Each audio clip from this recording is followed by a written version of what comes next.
It's indeed a great pleasure and privilege to be here with 200 finest healthcare institutions around the world. I'm going to be speaking about Aravind Eye Care System and the journey of the last 4 decades. I'll give you a little bit of the background of blindness. It's estimated that about close to 40 million people are blind worldwide, and most of the blindness is in the developing countries. India has a higher preponderance for blindness, maybe due to multiple reasons. Maybe we are in the tropical region, malnourishment over generations have led to earlier cataracts. And remember, our life expectancy in India is only about 67. So even at that life expectancy, we are having an issue with blindness, and that's true probably for most of the developing countries. The good news about blindness is 80% of the blindness are treatable. Cataract accounts for about 50% of all blindness. That may not be true in a developed economy. If you come to Germany, if you come to countries like that, it's either glaucoma or diabetic retinopathy. The systemic diseases overtake the cataract. Cataract is kind of the easy problem in these kind of economies. And the other problem that we have is the spectacles that are needed to correct refractive errors. 15% of our blindness are due to refractive errors. It's a paradoxical situation. In India, if you kind of look at about 25% of your population needs spectacles, right? On a 1.4 billion people, you're talking about at least 500 million people, 400 million people need spectacles. But we've only reached to about 100 million. But this country has 1 billion cell phones. The mobile industry has reached the customer far better than a spectacle industry, which we are responsible as providers of care. We have not figured out the supply chain. We have not figured out the logistics to be able to penetrate to that level of depth. So the cost of cataract surgery at Aravind is about close to $90. Why is it $90? Is it a magic number? Remember, our economy, our per capita income in India is only $2,000. We were founded in the year 1976 when the Indian per capita income was $150. So what else one can do? 80% of the population couldn't pay for its care. The only way one could set up these practices by developing a cross-subsidizing model. A portion of your population pays for healthcare. A large portion of your population did not have money, did not have anything. There was no insurance, there was no someone else to pay for them. So the only way you could take care of them is not to keep them blind, is to give it free. And in fact, you spent money to bring them to your hospital. You transported them, ensured them, you fed them, but you were able to provide them a better care. And as I said, 47% of care today is given free, but when we started, it was close to about 80% of the care that was given free. The next question that comes to all of us is, if it is that low a cost, what happens to the quality? Are you compromising? Something has to be compromised to be able to give it at that cost. And what we have realized over the decades is that is not true.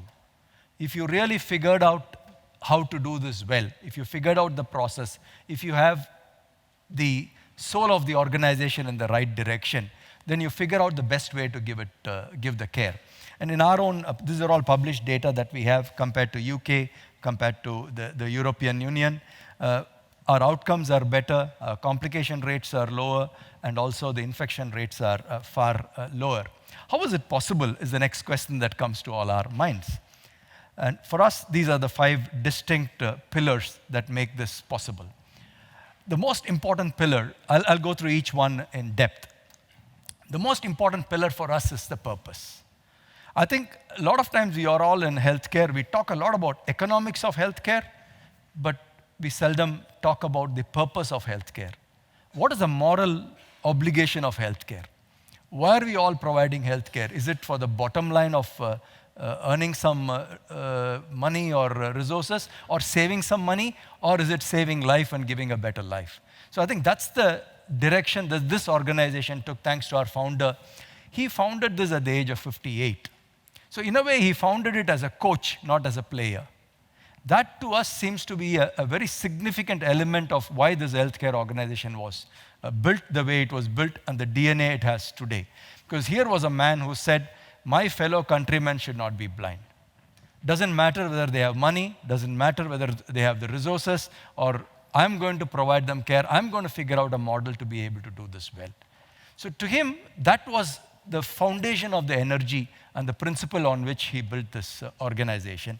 And looking back at this organization after 4 decades, we realized that single thought, that purpose, that if somebody is blind in the community, it is the responsibility of this organization and the people who work in this organization, its leadership position, gives you a very different energy than if you start talking about dollars and euros and pounds. So that's what has driven this organization so far. So purpose is a very integral element of what is the core of this organization. The second element is volume. Where does volume come from?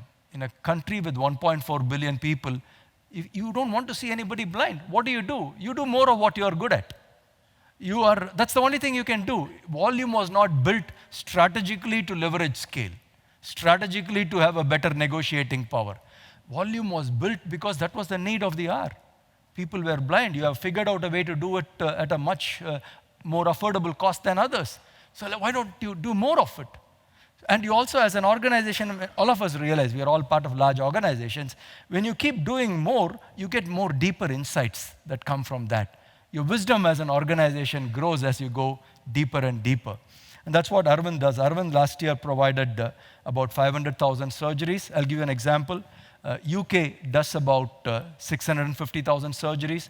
Germany does pretty much about 650,000 surgeries. So Arvind as a single organization does about 500,000 surgeries a year. We work on a hub and spoke model. The tertiary centers are the large centers. Maybe that's how all of healthcare is structured. A large hub and a feeding center and a primary care center manned by different levels of trained people.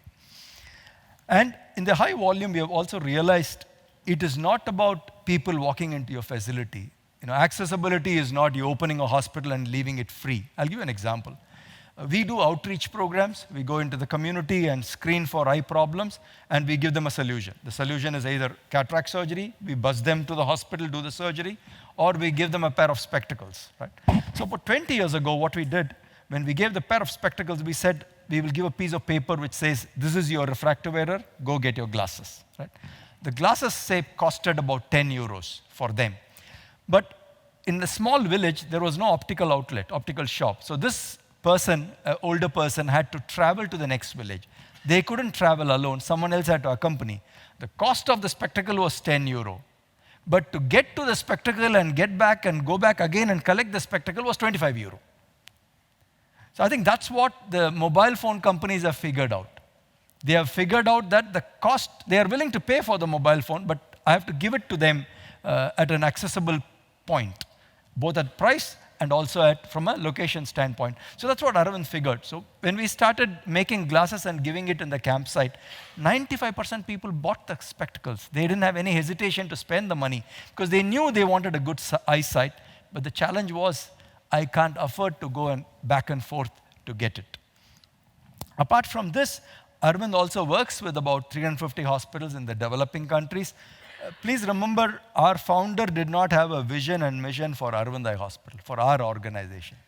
That would be a very myopic way of looking at the world, according to him. He said, this is world's problem.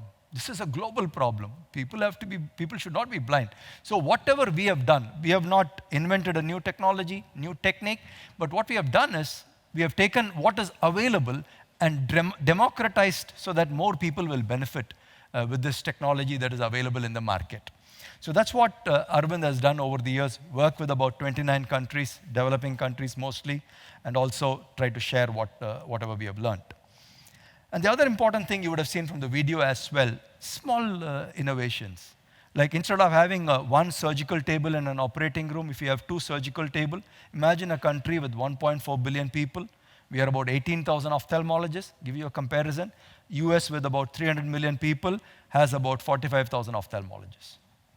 So we have a deep issue of unavailability of manpower. So how do we leverage the strengths that we have? Should we follow the Western model? Should we follow what works in US? Or should we think innovatively and try to do things which can definitely leverage our own innovations and our own strengths? So a simple thing like 2 tables kind of lifts our productivity by 5 to 6 times. So you're 500, 600% more efficient than in a developed economy. And we don't have a choice. We are less number of people. We have a bigger problem. We need to figure out a way to do it. The other important aspect is also the number of surgeries. So our benchmark is an average surgeon should do about 1,500 surgeries a year. And that's the volume that helps us to be productive and keep the organization sustainable in the longer run.